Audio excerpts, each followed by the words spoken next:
ఇప్పుడు మొహాబత్ హో గయా జీ క్యా కరే అబ్. సో ఆలస్యం చేయకుండా మళ్ళీ మళ్ళీ చూస్తాయి, ఫ్రీగా ఉంటావు యూట్యూబ్లో, ఎందుకు చూస్తాయి. థ్యాంక్ యూ, నచ్చిందని ఎక్స్పెక్టింగ్ మీ అందరికి నచ్చుంటుంది అనుకుంటున్నాను trailer. Thank you very much. Q&A start చేద్దాం. ఎస్. సోషల్ మీడియాలో వినిపిస్తుంది ఏంటంటే ఇంకా షూటింగ్ ఇంకో ప్యాచ్ వర్క్ ఏదో జరుగుతుందని అంటున్నారు, నిజమేనా లేకపోతే కంప్లీట్గా అయిపోయిందా సార్? అయిపోయింది. కంప్లీట్ అయిపోయింది.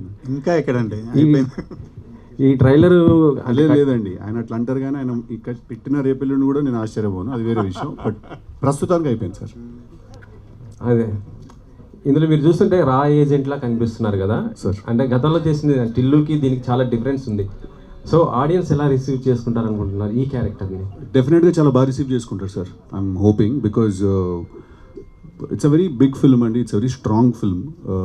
ఇన్ఫ్యాక్ట్ టిల్లు కంటే కూడా కథ wise Tillu purely character based. దీంట్లో ఏంటంటే కథ ఇంకా క్యారెక్టర్ రెండు ప్యారలల్గా ట్రావెల్ అవుతుంటాయి. సో డెఫినెట్గా దీన్ని చాలా బాగా రిసీవ్ చేసుకుంటారు అనుకుంటున్నాను నేను. వైష్ణవి గారు, బేబీ సినిమా చూసిన